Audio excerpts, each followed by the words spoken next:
नमस्कार, पोलपात में आपका स्वागत है और मैं हूं प्रतिमा सिंह।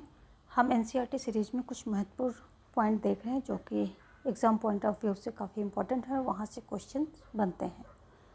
एनसीईआरटी काफ़ी महत्वपूर्ण हो चुकी है आज के दौर में। एनसीईआरटी को पढ़े बिना कोई भी एग्ज़ाम निकालना जो है उतना ईजी नहीं रहता है, क्योंकि एनसीईआरटी से बहुत सारे क्वेश्चन पूछे जाते हैं। तो आज ये हमारा सेकेंड पार्ट है। कल हमने कुछ फैक्ट देखे थे, उसी की कंटिन्यूएशन में हम आगे देखेंगे। हमने देखा था कि जो है विश्व क्या हो रहा था कि दो गुटों में विभाजित हो रहा था। क्यों हो रहा था दो गुटों में विभाजित? क्योंकि शीत युद्ध की वजह से विश्व दो प्रतिद्वंदी गुटों में बंट रहा था। इसी संदर्भ में गुट निरपेक्षता ने एशिया, अफ्रीका और लातिनी अमेरिका, यानी कि जो लैटिन अमेरिका आप जिसे बोलते हैं, उसके 9 स्वतंत्र देशों को एक तीसरा विकल्प दिया। तो गुट निरपेक्षता एक क्या है? इन नए स्वतंत्र हुए देशों को एक नया विकल्प देता है कि ठीक है, आप किसी महाशक्ति के पक्ष में न जा कर के एक मतलब तटस्थ नीति अपनाएं, ना इधर जाएं ना उधर जाएं, क्योंकि इनके सामने एक दूसरा भी भय था कि अभी अभी तो ये स्वतंत्र हुए थे, अभी किसी महाशक्ति के चंगुल में फंस करके फिर ये अपनी स्वतंत्रता को खोना नहीं चाहते थे। तो ये बातें जो हैं सारी इनके सामने जो हैं परेशानियां थीं और गुट निरपेक्षता ने इन्हें एक नया विकल्प दिया। तो जो दो ध्रुवीयता को चुनौती किसने दी? गुट निरपेक्षता ने चुनौती दी। और गुट निरपेक्ष आंदोलन की जड़ अगर हम देखें कि इनकी जड़ कहाँ है, कहाँ से इसकी शुरुआत होती है, तो इसकी जड़ में आप देख लेते हैं यूगोस्लाविया के जो जोसेफ ब्रान टीटो थे, और भारत के जवाहरलाल नेहरू, और मिस्र के गमाल अब्दुल नासिर। इन तीनों की दोस्ती थी। इसके जो है शुरुआत कहाँ से होती है, तो इनकी दोस्ती थी। और इन तीनों ने 1956 में एक सफल बैठक की, और इसमें जो है समर्थन किसने किसने किया? तो सुकर्णो, इंडोनेशिया के सुकर्णो और घाना के वामे एनक्रुमा। ये नाम आपको 5 याद रखने हैं, क्योंकि पूछा जाता है कि गुट निरपेक्षता में कौन कौन से संस्थापक सदस्य देश थे या कौन कौन से संस्थापक सदस्य थे। तो घाना के वामे एनक्रुमा ने इनका जोरदार समर्थन किया था, यानी कि 3 ने मीटिंग की थी और ये मीटिंग सफल रही, और सुकर्णो और एनक्रुमा इनने जो है इनका समर्थन किया था। तो ये जो है 5 नेता गुट निरपेक्ष आंदोलन के संस्थापक कहलाए। 5 नेता जो है ये गुट निरपेक्ष आंदोलन के संस्थापक कहलाए। कौन कौन से? यूगोस्लाविया के जोसेफ ब्रान टीटो, जवाहरलाल नेहरू हमारे भारत के हो गए, मिस्र के हो गए गमाल अब्दुल नासिर, और जो ये इंडोनेशिया के सुकर्णो और वामे एनक्रुमा घाना के, इन्होंने जो है काफ़ी जो है इसमें समर्थन किया। तो ये 5 हो गए। और गुट निरपेक्ष आंदोलन का पहला सम्मेलन कहाँ होता है? 1961 में बेलग्रेड में हुआ था। ये काफ़ी इम्पोर्टेंट है, बहुत बार क्वेश्चन में आता है, तो ये इम्पोर्टेंट पॉइंट है। और पहले गुट निरपेक्ष जब सम्मेलन हुआ था तो उसमें 25 सदस्य देश शामिल हुए थे। कितने हुए थे? 25 सदस्य देश शामिल हुए थे। जो पहला हमारा सम्मेलन था गुट निरपेक्ष का, उसमें सिर्फ 25 देश शामिल हुए थे। लेकिन समय गुजरने के साथ गुट निरपेक्ष आंदोलन की सदस्य संख्या बढ़ती गई, और जब 2019 में अजरबैजान में हुए जो 18वें सम्मेलन में 120 सदस्य देश और 17 पर्यवेक्षक देश शामिल हुए थे। यानी कि 120 सदस्य जो बन चुके थे वो थे, और 17 जो इसकी तरफ थोड़ा सा झुक रहे थे, तो वो पर्यवेक्षक, यानी कि उसको देखने सुनने समझने के लिए 17 जो है पर्यवेक्षक देश शामिल हुए थे। तो जो 2019 में 18वां गुट निरपेक्ष जो है सम्मेलन हुआ था, कहाँ हुआ था? अजरबैजान में हुआ था, 2019 में हुआ था। इसमें पहले सम्मेलन में 25 सदस्य शामिल हुए थे, 25 सदस्य देश शामिल हुए थे, यह ध्यान देने वाली बात है। और 18वें सम्मेलन जो कि अजरबैजान 2019 में हुआ था, उसमें उस समय 120 सदस्य देश थे और 17 पर्यवेक्षक देश थे। तो ये गुट निरपेक्ष से कुछ महत्वपूर्ण फैक्ट हैं जो कि बहुत ही इम्पोर्टेंट है और एग्ज़ाम्स में आते हैं। गुट निरपेक्ष का मतलब समझ लेते हैं। कई लोग इसका मतलब निकालते हैं कि जो है अंतर्राष्ट्रीय मामलों से कट जाना, बिल्कुल अलग थलग हो जाना, अंतर्राष्ट्रीय मामलों से कोई मतलब ना रखना। लेकिन गुट निरपेक्ष का मतलब पृथकतावाद नहीं है, यानी कि पृथक हो जाना, अंतर्राष्ट्रीय मामलों से पृथक हो जाना, इसका ये मतलब कतई नहीं है। पृथकतावाद का अर्थ होता है जो अंतर्राष्ट्रीय मामलों से अपने आप को काट कर रखे, यानी कि अलग थलग कर ले अंतर्राष्ट्रीय मामलों से। जैसे कि जब ये अमेरिका ने किया, अमेरिका में जब 1787 में अमेरिका में स्वतंत्रता की लड़ाई हुई थी, इस लड़ाई के बाद से पहले विश्व युद्ध की शुरुआत तक अमेरिका ने क्या किया था कि अपने को अंतर्राष्ट्रीय मामलों से अलग रखा था। इसे पृथकतावाद कहते हैं। उसने जो है क्या, पृथकतावाद की विदेश नीति अपनाई थी, यानी कि अंतर्राष्ट्रीय मामलों से कोई लेना देना इसने नहीं रखा था, अपने आप को बिल्कुल अलग कर लिया था। लेकिन गुट निरपेक्ष ऐसा नहीं है।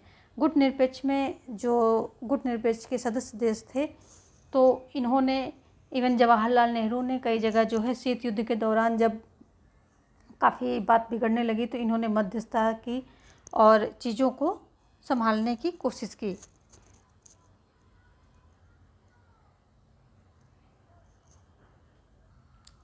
यदि हम गुट निरपेक्ष की बात करें तो गुट निरपेक्ष देशों की ताकत की जड़ उनकी आपसी एकता और महाशक्तियों द्वारा अपने अपने खेमे में शामिल करने की पुरजोर कोशिश के बावजूद ऐसे किसी खेमे, यानी कि जो दो खेमे थे, किसी खेमे में शामिल न होने में ही उनकी शक्ति जो है छिपी हुई थी। उनके संकल्प में ये शक्ति जो है छिपी हुई थी।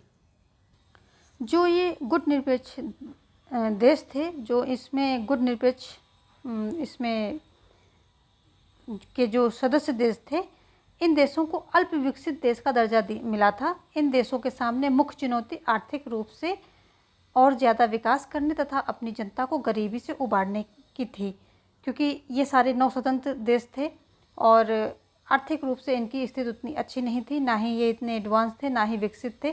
तो इनके सामने जो है अपनी जनता को गरीबी से उबारने की जो है एक बड़ी चुनौती थी। नवस्वतंत्र देशों को आज़ादी के लिहाज से भी आर्थिक विकास जो है महत्वपूर्ण था और टिकाऊ विकास से के कोई जो है देश सही मायनों में आज़ाद नहीं रह सकता है। जो अगर कोई टिकाऊ विकास नहीं हो रहा है तो इसके बिना कोई देश आज़ाद कैसे रहेगा। उसे धनी देशों पर निर्भर रहना पड़ता है, क्योंकि उनकी ज़रूरतें जो हैं वो पूरी करने के लिए धनी देशों पर उनको निर्भर रहना पड़ता है। इसमें वह उपनिवेश देश भी हो सकता था जिससे राजनीतिक आज़ादी हासिल की गई है। तो मतलब किसी भी देश के पर निर्भर होना पड़ सकता था, क्योंकि उनको अपनी ज़रूरतें जो हैं अपने देश की पूरी करनी है। इसी समझ में नव अंतर्राष्ट्रीय आर्थिक व्यवस्था की धारणा का जन्म हुआ और इस धारणा में क्या किया जाता है कि 1972 में संयुक्त राष्ट्र संघ के व्यापार और विकास से संबंधित सम्मेलन में क्या किया गया, towards a new trade policy for development शीर्षक से एक रिपोर्ट प्रस्तुत की गई। ये शीर्षक जो है ये इम्पॉर्टेंट है, बाकी तो कॉन्सेप्ट क्लियर करने के लिए अभी तक मैं बता रही थी। तो जो है इसके बाद यानी कि ये जो गुट निरपेक्ष के बारे में फैक्ट बताए, इसके बाद मैं अभी आपको सिर्फ बता रही हूँ कि पृथकतावाद क्या है। गुट निरपेक्ष का मतलब पृथकतावाद नहीं है, बिल्कुल भी नहीं है। अमेरिका ने ये नीति अपनाई थी, ठीक है। तो ये सब मैं आपका कॉन्सेप्ट क्लियर कर रही हूँ, कॉन्सेप्ट को आपको बेस दे रही हूँ। और यहाँ से जो है आपका फिर से फैक्ट देखना शुरू होता है कि 1972 में क्या हुआ कि संयुक्त राष्ट्र संघ के व्यापार और विकास से संबंधित सम्मेलन हुआ, जिसे क्या बोला गया, United nation conference on trade and development, UNCTAD. सुना होगा आपने अंकटाड के बारे में। तो जो है ये किससे, जो व्यापार और विकास से संबंधित ये सम्मेलन था। इसमें क्या है, towards a new trade policy for development, development की ओर एक नई जो है व्यापार नीतियाँ, इसको हिंदी में ऐसे बोल सकते हैं। तो ये इसका जो है इस शीर्षक से एक रिपोर्ट प्रस्तुत की गई थी। तो ये ध्यान देने रखने वाली बात है। 1972 में ये रिपोर्ट आई थी। और अंकटाड जो सम्मेलन हुआ था, संयुक्त राष्ट्र संघ के व्यापार और विकास से संबंधित सम्मेलन। तो यूनाइटेड नेशंस, जो इसको हिंदी में चाहे ये बोल लें चाहे इंग्लिश में ये बोल लें, United Nations conference on trade and development. तो ये, और उसमें रिपोर्ट कौन सी निकलती, towards a new trade policy for development. और इस रिपोर्ट में वैश्विक व्यापार प्रणाली में सुधार का प्रस्ताव किया गया था। और इस जो है रिपोर्ट में कई सारे सुधारों की बातें की गई थी, उसमें आपको जाने की ज़रूरत नहीं, इतना डेप्थ में जो है जाने की ज़रूरत नहीं। फिर भी एक मोटा मोटा आप यूँ ही सुन सकते हैं कि जो अल्प विकसित देश को अपने इसमें सुधारों की ये बात की गई थी कि अल्प विकसित जो देश थे उनको जो है अपने उन प्राकृतिक संसाधनों पर नियंत्रण प्राप्त होगा जिनका दोहन पश्चिम के विकसित देश करते हैं, तो उन पर जो है उनका खुद का जो है अल्प विकसित देश जो है उनका नियंत्रण होगा। और दूसरा था कि अल्प विकसित देशों की पहुंच पश्चिमी देशों के बाज़ार तक होगी, वे अपना सामान वहां बेच सकेंगे, है ना, इससे उनके लिए जो है उनका व्यापार फ़ायदेमंद होगा। तीसरा था पश्चिमी देशों से मंगाई जा रही प्रौद्योगिकी की लागत कम होगी, यानी कि जो ये अल्प विकसित देश पश्चिमी देशों से प्रौद्योगिकी मंगाएंगे इसकी लागत कम होगी। और था अल्प विकसित देशों की अंतर्राष्ट्रीय आर्थिक संस्थानों में भूमिका बढ़ेगी। तो ये कुछ बातें की गई थी, इनका बस आपका थोड़ा सा ये समझ में आना चाहिए कि किस बारे में बात की गई थी। यहाँ कुछ रटने की ज़रूरत नहीं है, इसलिए मैंने इसको लिखा भी नहीं है। तो ये सुधारों की बात की गई थी कि उनके जो संसाधनों पर उनका नियंत्रण होगा, उनके लिए बाज़ार खुल जाएगा और प्रौद्योगिकी जो होगी वो सस्ते में मिलेगी। ये सारी बातें इसमें की गई थी। गुट निरपेक्षता की प्रकृति धीरे धीरे बदली और इसमें आर्थिक मुद्दे शामिल हो गए। और बेलग्रेड में हुए पहले सम्मेलन 1961 में हुआ था, आर्थिक मुद्दे ज़्यादा महत्वपूर्ण नहीं थे उस समय, जो है इसमें आर्थिक मुद्दे महत्वपूर्ण नहीं थे। उसमें ये बस यही था कि हम कैसे अपनी स्वतंत्रता को मतलब बनाए रखें और किसी भी खेमे में न जा करके, किसी भी महाशक्ति के अधीन ना होकर के हम अपनी आज़ादी को बनाए रखें, ये एक मेन मुद्दा था। लेकिन समय के साथ धीरे धीरे इसमें आर्थिक मुद्दे शामिल हो गए और 1970 के दशक के मध्य तक आर्थिक मुद्दे प्रमुख हो उठे, क्योंकि इनको जो है अपने आर्थिक विकास की भी चुनौती इनके सामने थी। तो जो 1970 के दशक तक जो है इन्होंने जो है आर्थिक मुद्दे इसमें प्रमुख हो गए। इसके परिणाम स्वरूप होता क्या है कि गुट निरपेक्ष आंदोलन आर्थिक दबाव समूह बन गया। ये आर्थिक दबाव समूह का काम करने लगा, यानी कि जो आर्थिक नीतियाँ अंतर्राष्ट्रीय स्तर पर बनती थीं, जो विश्व बैंक वगैरह और ये जो IMF ये सब जो नीतियाँ निकालती थीं, तो जो अंतर्राष्ट्रीय संस्थाएं थी वहाँ से जो व्यापार के बारे में नीतियाँ निकलती थी, तो उसमें क्या था कि पश्चिम देशों के लिए उसमें थोड़ा सा कहीं ना कहीं एक उनके फ़ायदे की बात ज़्यादा रहती थी, उसको जब डेप्थ में पढ़ेंगे। और तो उसमें क्या है, तो ये सारे गुट निरपेक्ष जो देश थे ये मिल करके इस तरह से दबाव बनाते थे कि ये आर्थिक दबाव समूह बन गया, मतलब आर्थिक दबाव समूह का जो रोल होता है वो प्ले करने लगा। और 1980 के दशक के उत्तरार्ध तक 9 अंतर्राष्ट्रीय आर्थिक व्यवस्थाओं को चलाए रखने का प्रयास मंद पड़ गया। क्यों मंद पड़ गया? इसलिए मंद पड़ गया क्योंकि जब ये आर्थिक दबाव समूह का कार्य करने लग गया, तो इसका जो मंद पड़ने का कारण ये था कि जो विकसित देशों के द्वारा बहुत ज़्यादा विरोध इसका किया जा रहा था, जिस तरह से ये रोल प्ले कर रहे थे आर्थिक दबाव समूह के रूप में, उसका विरोध किया गया। और उन्होंने जो है मिलकर इस विरोध को काफ़ी एक सुर में जो है इस चीज़ को कहा। लेकिन इधर क्या था, जो गुट निरपेक्ष देश थे उनको जो है इस विरोध के बीच क्या हुआ कि विरोध करने के बजाय इनकी एकता बनाए रखने के लिए ही इनको जी तोड़ मेहनत करनी पड़ी, यानी कि इनकी एकता में ही कमी आ गई इस बात को लेकर के, इस जो है मसले को लेकर के। तो ये इनका जो है ये आर्थिक जो क्षेत्र में ये अपना काम शुरू किया था ये मंद पड़ गया, क्योंकि जो पश्चिमी देश थे उन्होंने एक सुर में इसका विरोध करना शुरू कर दिया। ठीक है, तो ये है गुट निरपेक्ष का हमेशा जो है कुछ फ़ायदा मिला। इसमें पहली बात तो ये है कि गुट निरपेक्षता के कारण भारत ऐसे अंतर्राष्ट्रीय फैसले और ऐसे अंतर्राष्ट्रीय मामलों का पक्ष ले सका जिससे उसका हित सधता हो, ना कि किसी और महाशक्ति का। और दूसरी बात यह है कि भारत हमेशा इस स्थिति में रहा कि कोई महाशक्ति जो है उसके खिलाफ जाए तो वो दूसरी महाशक्ति के करीब आने लग जाए। तो ऐसे में हुआ क्या कि दोनों महाशक्तियों में से कोई अनदेखी नहीं कर सकता था, क्योंकि कोई अनुचित दबाव नहीं डाल सकता था। और दूसरी तरफ जो है कोई महाशक्ति क्या कर सकती थी, अपना रुख जो है बिल्कुल उससे हटा भी नहीं सकती थी, यानी कि अनुचित दबाव कोई नहीं डाल सकता। अनुचित दबाव डालेगा तो वो उसका पलड़ा छोड़कर दूसरी तरफ झुक जाएगा। तो एक प्रकार से गुटनिरपेक्षता का ये फ़ायदा भारत को मिला। तो ऐसे ही जैसे कि भारत हमेशा क्या रहा, सोवियत संघ के करीब रहा। 1971 के अगस्त में सोवियत संघ के साथ आपसी मित्रता की संधि पर हस्ताक्षर किए और वहीं से जो है सोवियत संघ से ही हथियार वगैरह बहुत ज़्यादा भारत के लिए आते थे। और भारत जो है सबसे बड़ा खरीदार था हथियारों का, जो सोवियत संघ से खरीदे जाते थे। तो भारत में सबसे बड़ा हथियार था, तो इसमें सोवियत संघ का भी फ़ायदा था और इसका भी फ़ायदा, भारत का भी अपना एक फ़ायदा हुआ। यहाँ पर कुछ परमाणु जो है संधि दी गई हैं, तो देख लेते हैं जो इम्पोर्टेंट है। एक तो ये है सीमित परमाणु परीक्षण संधि LTBT, वायुमंडल, बाहरी अंतरिक्ष तथा पानी के अंदर परमाणु हथियारों के बीच परीक्षण पर प्रतिबंध लगाने वाली इस संधि पर अमेरिका, ब्रिटेन, सोवियत संघ ने मॉस्को में 5 अगस्त 1963 को हस्ताक्षर किए थे और यह संधि 10 अक्टूबर 1963 से प्रभावी हो गई थी। तो LTBT क्या थी? सीमित परमाणु परीक्षण संधि।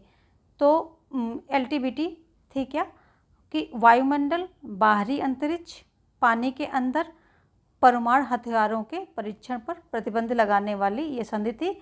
और इसमें हस्ताक्षर किसने किसने किए थे? अमेरिका, ब्रिटेन, सोवियत संघ ने मॉस्को में कब किया था? 5 अगस्त 1963 को जो है इस पर हस्ताक्षर किए थे।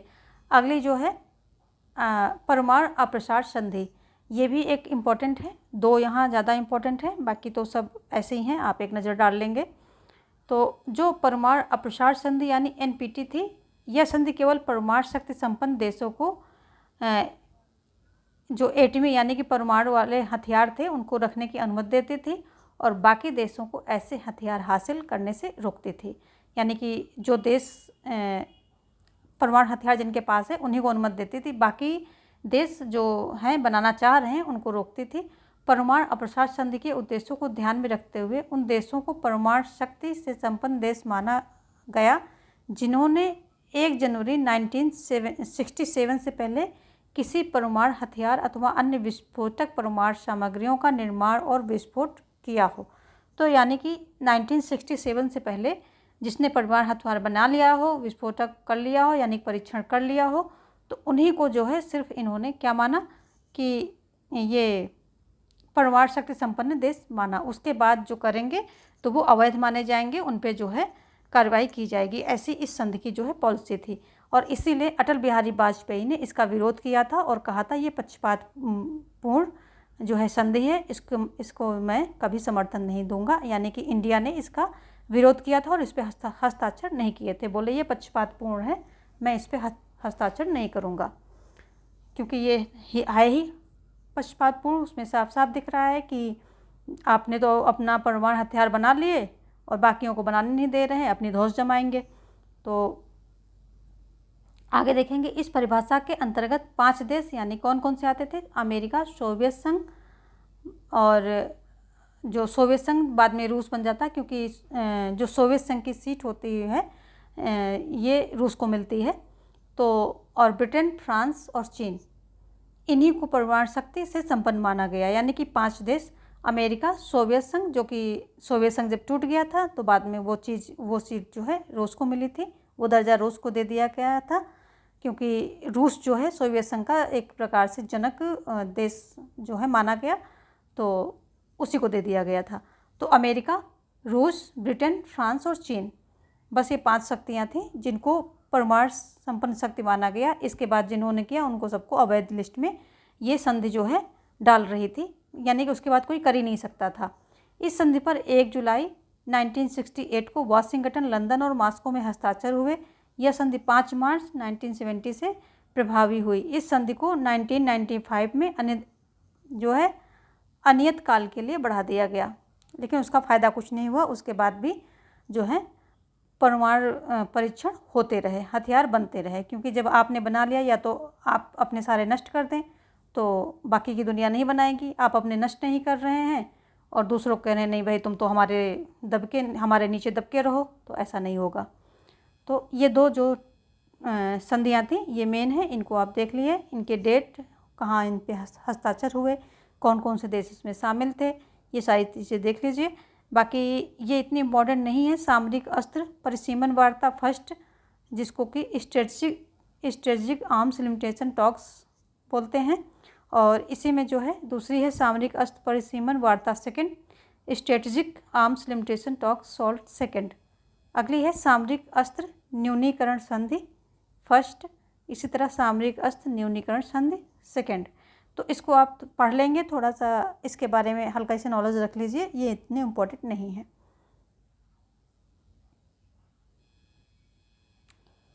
इसी के आगे जो है, क्योंकि हम चैप्टर वाइज ले रहे हैं, चैप्टर वाइज जो भी इम्पोर्टेंट हैं वो फैक्ट ले रहे हैं, तो अध्याय 2 में देख लेंगे दो ध्रुवीयता का अंत, यानी कि जो विश्व जो है दो ध्रुव में बट गया था, उसका अंत हो जाता है। कैसे होता है?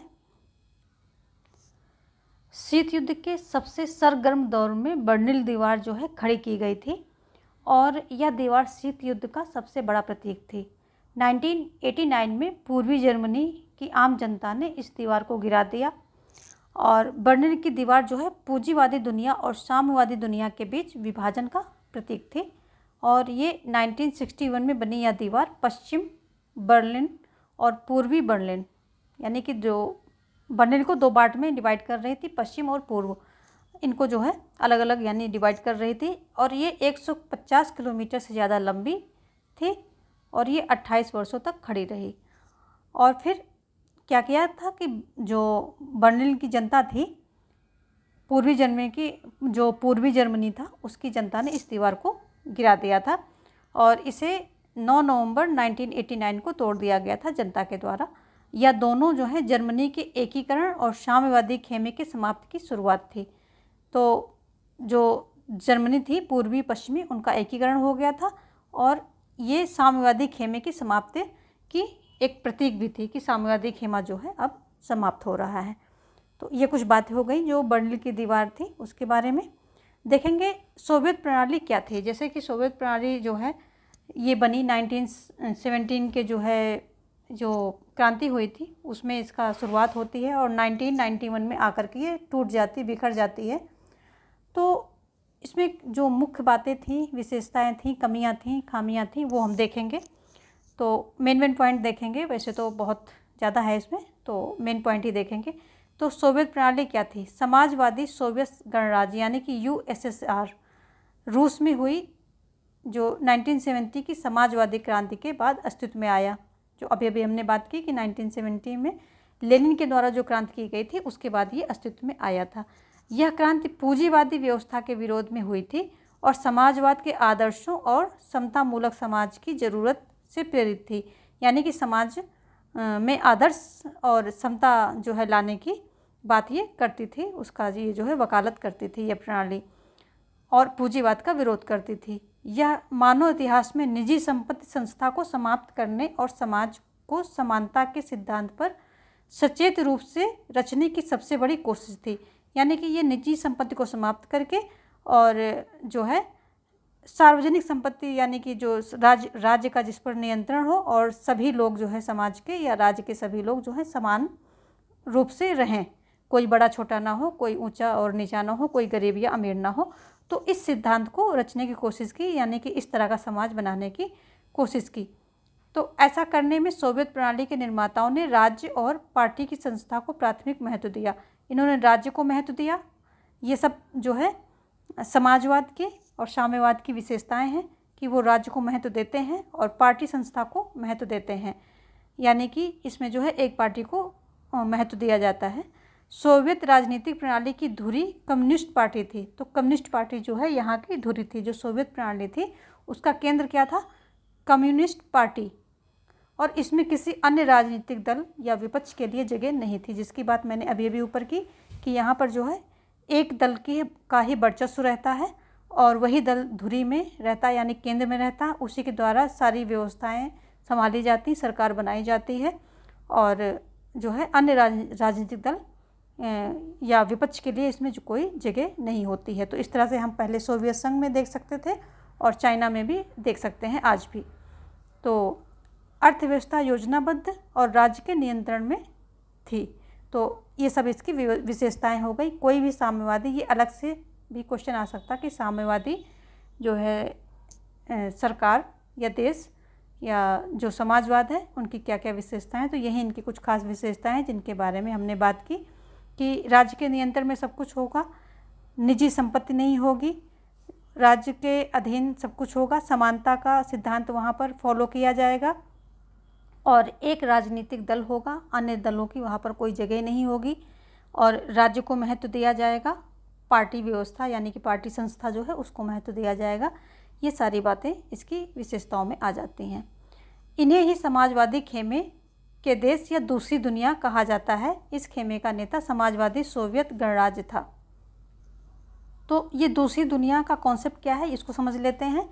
जब दूसरा विश्व युद्ध होता है तो उसके बाद कुछ पूर्वी यूरोप के देश सोवियत संघ के अंकुश में आ जाते हैं और जो है सोवियत सेना ने इन्हें फांसीवादी ताकतें जो थी उनके चंगुल से मुक्त कराया था। उसके बाद से ये सोवियत संघ के अंकुश में आ जाते हैं और इन सभी देशों की राजनीतिक और सामाजिक व्यवस्था को सोवियत संघ की समाजवादी प्रणाली की तर्ज पर ढाला गया था।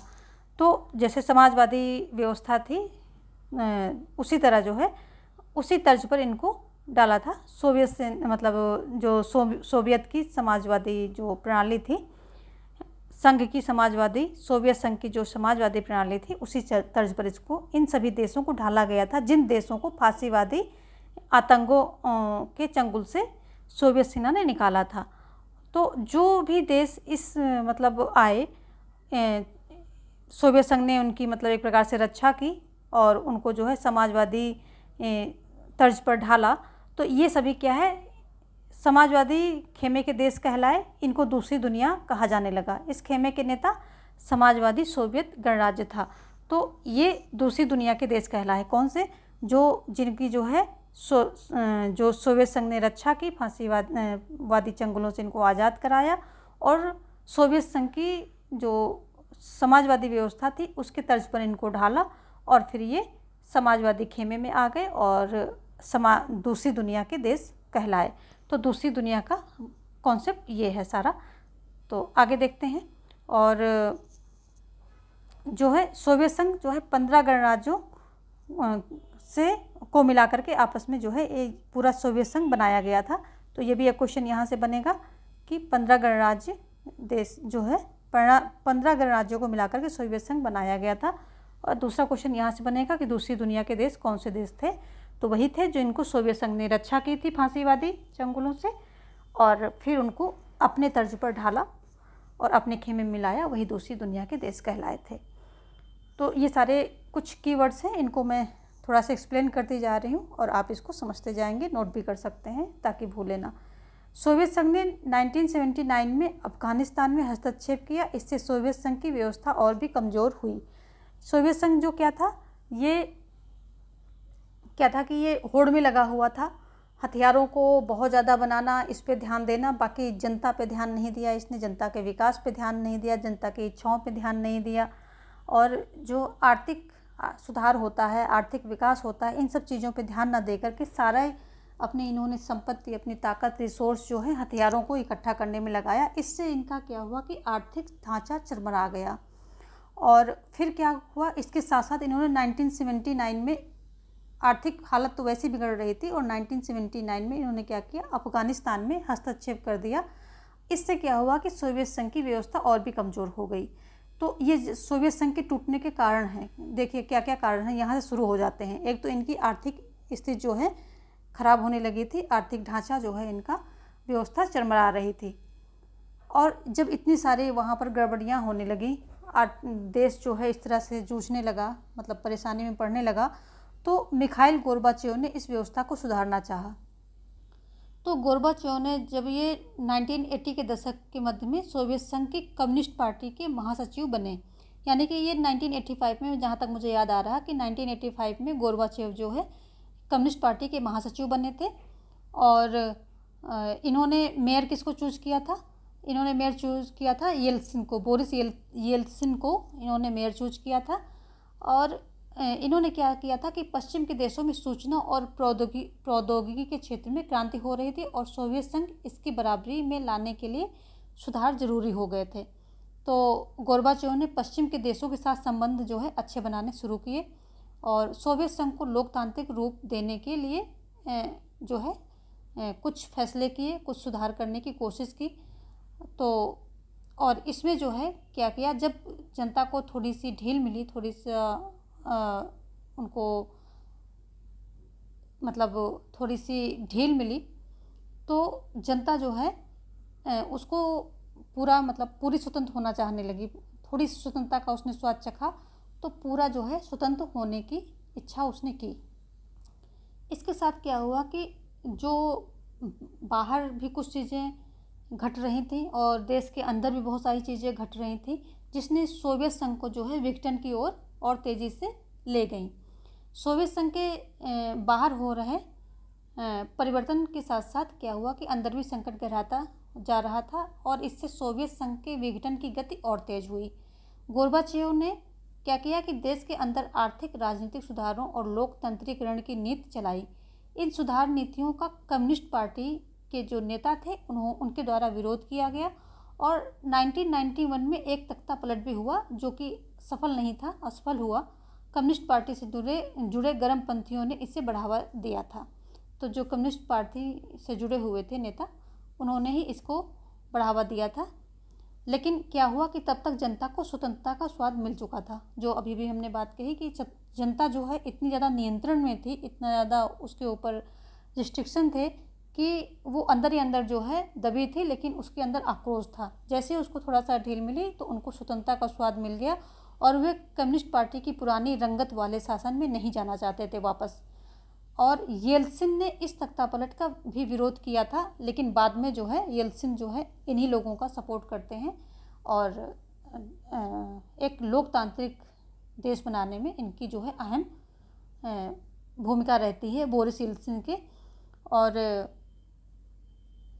ये जो बोरिस येल्सिन थे, इन्होंने रूसी गणराज्य से, जहां बोरिस येल्सिन ने आम चुनाव जीतते हैं और आगे जो है ये फिर से जब ये सोवियत संघ टूटता है तो वहाँ पर भी ये राष्ट्रपति चुने जाते हैं, पहले राष्ट्रपति चुने जाते हैं। इनके बारे में हम बाद में आपको बताएंगे।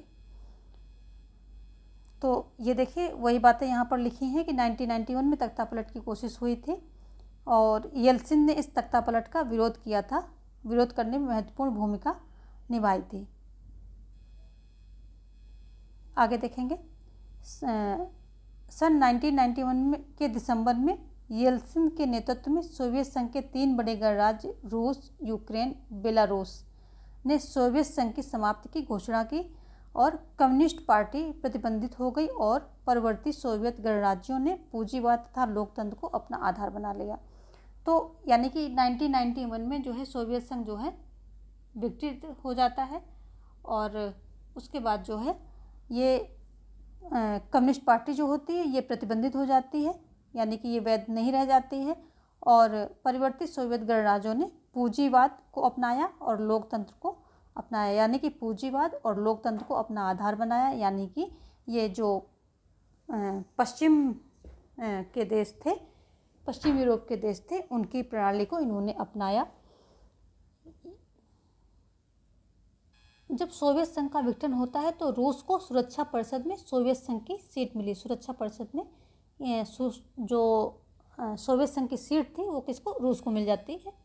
और सोवियत संघ ने जो अंतर्राष्ट्रीय करार और संधियां की थी उन सबको निभाने का जिम्मा अब रूस को मिल जाता है। यानी कि रूस एक प्रकार से जनक राष्ट्र माना जाता है और उसको ही सारी संधियां, जो सीट थी, जो भी मसले थे, उन सब का जिम्मेदार, उन सब का अधिकारी जो है रूस को मान लिया गया।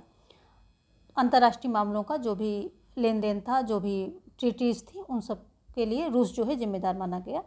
रूस का जो है उन सब चीज़ों पर अधिकार था। तो सोवियत संघ के विघटन के बाद के समय में पूर्ववर्ती गणराज्यों के बीच एकमात्र परमाणु शक्ति संपन्न देश का दर्जा रूस को मिला। तो जो परमाणु शक्ति संपन्न देश था वो दर्जा किसको, रूस को मिला। अब ये भी हमने ऊपर पढ़ा था कि सोवियत संघ ब्रैकेट में रूस। तो 5 देश थे, पहले सोवियत संघ था जब सोवियत संघ विकसित हुआ तो परमाणु शक्ति संपन्न देश जो था वो रूस बन गया, और सारी जो है परमाणु हथियार थे जो वो रूस के पास थे, जो इधर उधर थे वो रूस के अंडर में ही आ गए, उनके अधिकार में आ गए थे। राष्ट्रीयता और संप्रभुता के भावों को उभार। अब हम देखेंगे कि सोवियत संघ का जो है विघटन क्यों होता है। इसके बहुत सारे कारण थे कि जनता में आक्रोश था, जनता की ज़रूरतों को पूरा नहीं किया जा रहा था, आर्थिक व्यवस्था चरमरा गई थी, और जो है लोगों की भावनाओं की कदर नहीं की जा रही थी, यानी कि उनकी जो स्वतंत्रता थी, उनकी कुछ अपने संस्कृतियाँ थी, उन सबको दरकिनार करके उन पे जो है कुछ ये मतलब जो नियम थे उनको थोपा जा रहा था। उनकी अपनी स्वतंत्रता, अपने विचार, अपनी संस्कृति, इन सब पर ध्यान नहीं दिया जा रहा था। साथ में जो है जनता के लिए ना सोच करके अमेरिका के साथ होड़ लगाने में रूस जुटा हुआ था, तो वहाँ पर बहुत ज़्यादा अव्यवस्था फैल गई थी। लेकिन इन बातों के बावजूद भी एक दूसरी बात थी जो कि मतलब बहुत ही महत्वपूर्ण थी। ये थी कि जो राष्ट्रवादी भावनाओं और संप्रभुता की इच्छा के उभार की ये बात थी कि जो देश थे, जो 15 गणराज्यों से सोवियत संघ बना था, उसमें क्या था कि राष्ट्रवादी भावनाओं और संप्रभुता तो आप समझते ही हैं कि मतलब उस पर जो है बाहरी देशों का कोई बात जो है वो उसको ज़बरदस्ती कोई थोप नहीं सकता है, उस पर कोई अपना जो है आदेश नहीं देगा, यानी कि कोई बात मानने के लिए उसे विवश नहीं कर सकता। ये संप्रभुता का ये कॉन्सेप्ट होता है। तो संप्रभुता जो है किसी राज्य का प्राण तत्व माना गया है, तो यही संप्रभुता और राष्ट्रीय भावना का उभार आ गया उन सब देशों में। ये एक बात भी वहाँ पर चौंकाने वाली थी कि उन जो राज्य थे 15 गणराज्यों से जो मिलकर के सोवियत संघ बना था, इन सभी गणराज्यों में क्या था कि राष्ट्रीय भावना और संप्रभुता की भावना का उभार आ गया था। रूस और बाल्टिक गणराज्य, यूक्रेन तथा जॉर्जिया जैसे ये सब क्या थे कि ये सब जो है सोवियत संघ के विभिन्न गणराज्य मतलब सोवियत संघ से अलग होना चाहते थे और इस उभार में शामिल थे, यानी कि उनको भी अपनी संप्रभुता और राष्ट्रवादी भावनाओं के प्रति उनको भी प्रेम जग गया था। अब हम देखेंगे कि शॉक थेरेपी जो है, ये शॉक थेरेपी, इसके बारे में जानेंगे। तो इसके आगे पीछे का देख लेते हैं कि शॉक थेरेपी है क्या।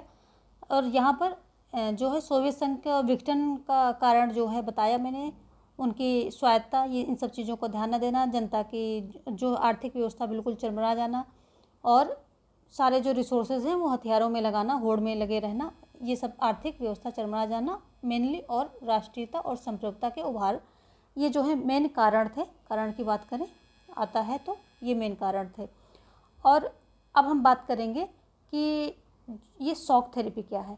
तो जब साम्यवाद का पतन होता है, पूर्व सोवियत संघ के गणराज्य एक सत्तावादी समाजवादी व्यवस्था से लोकतांत्रिक पूंजीवादी व्यवस्था में जब ये तब्दील होने की शुरुआत होती है, तो यहाँ पे होता क्या है कि इस संक्रमण जो है जो था संक्रमण का दौर था वो बहुत ही कष्टप्रद था, यानी कि बहुत कष्टदायक था, क्योंकि एक आर्थिक व्यवस्था से पूरा समाज, पूरा देश जो है दूसरी तरह की आर्थिक व्यवस्था में जो है उसमें जो है तब्दील हो रहा था। ये एक ट्रांजैक्शन पीरियड था, एक प्रकार से, एक प्रकार की व्यवस्था से दूसरे प्रकार के मॉडल में, दूसरे प्रकार की व्यवस्था में ट्रांजैक्शन था, और बहुत ही ये कष्टप्रद था। जो ये विश्व बैंक, अंतर्राष्ट्रीय मुद्रा कोष द्वारा एक जो है एक मॉडल इनको जो है रेकमेंड किया गया, जिसे शॉक थेरेपी बोला गया, यानी कि आघात पहुंचाकर उपचार करना, इसे जो है शॉक थेरेपी बोला गया।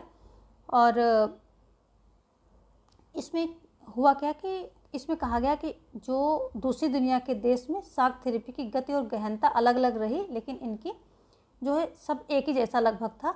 और इसमें करना क्या था इनको, शॉक थेरेपी में यही था कि जो है जो ये व्यवस्था थी जो कि राज्य के अंडर में थी, तो इसको पूरी तरह से निजी हाथों में देना था।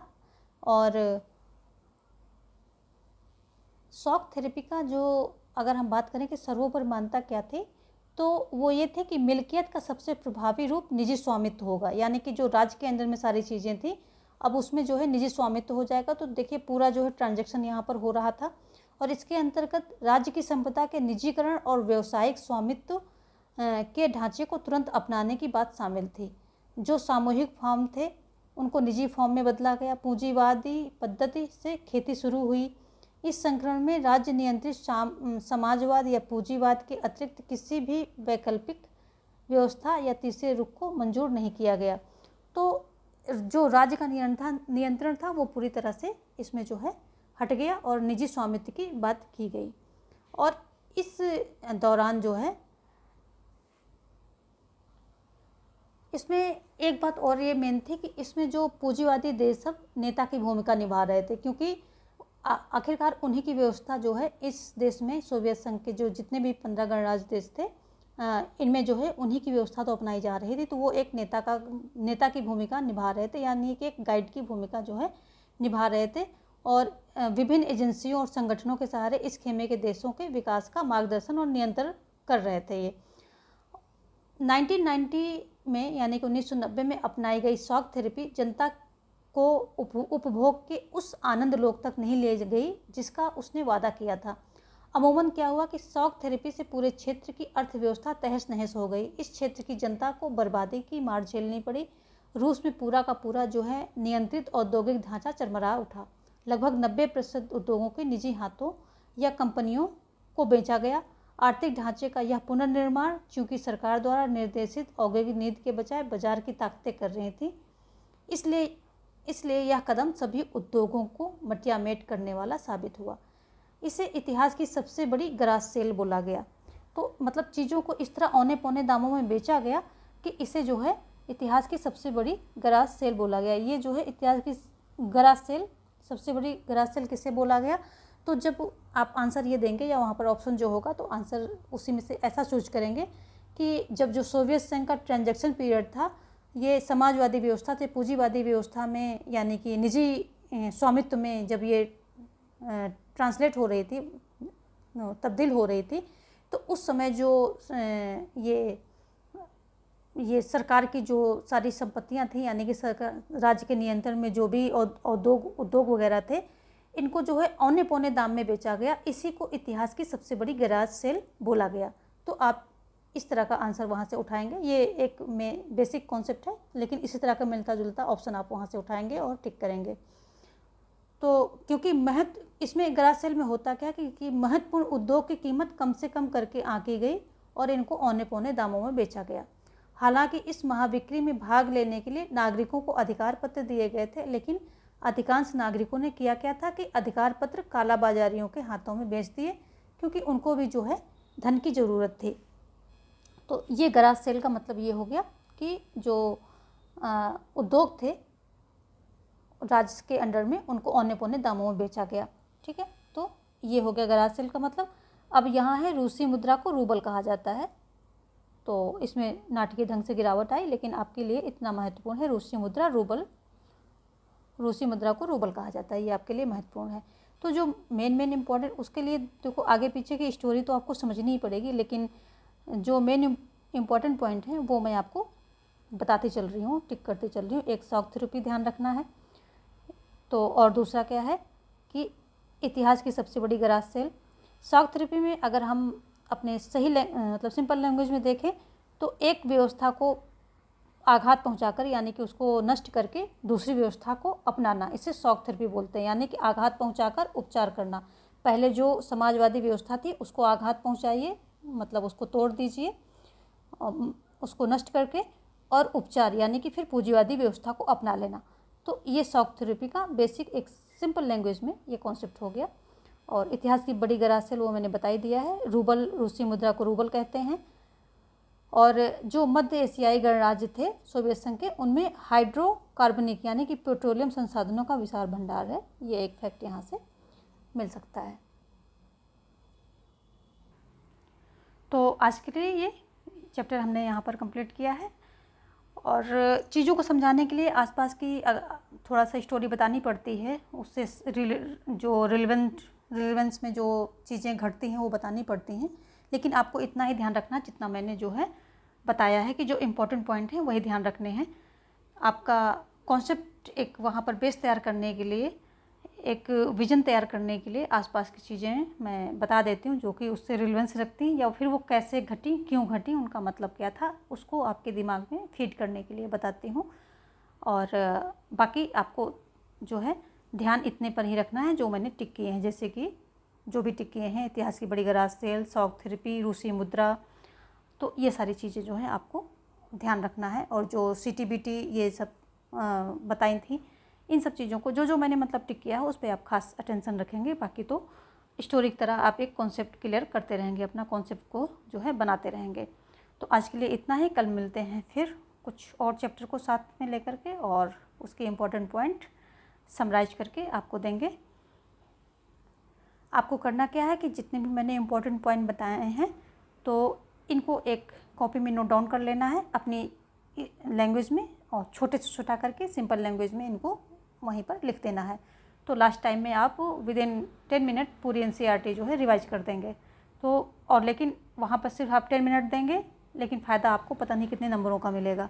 तो ये पक्का करिएगा कि यहाँ पे कथा सुन के मत जाइएगा। कथा सुनना है तो मत देखिएगा वीडियो, पेन पेपर लेके बैठिए, तभी वीडियो का फ़ायदा निकलेगा। क्योंकि इससे जितने भी इंपॉर्टेंट पॉइंट हैं उनको आप अपनी सिंपल लैंग्वेज में शॉर्टेस्ट नोट्स तैयार करेंगे, जो कि आप विदिन 10 मिनट तैयार कर रिवाइज कर लें एग्ज़ाम में जाने से पहले, तभी इसका फ़ायदा मिलेगा, तभी हमारी मेहनत का जो है फ़ायदा मिलेगा और आपकी भी मेहनत का फ़ायदा मिलेगा। अदरवाइज़ सिर्फ कथा आप सुन रहे हैं तो उससे आपको कोई फ़ायदा नहीं मिलेगा। आज सुनेंगे और कल वो दिमाग से स्किप हो जाएगा, निकल जाएगा। तो चलिए तैयारी करते रहिए जुनून के साथ, ज़बरदस्त तैयारी आपकी होनी चाहिए। Best of luck. धन्यवाद।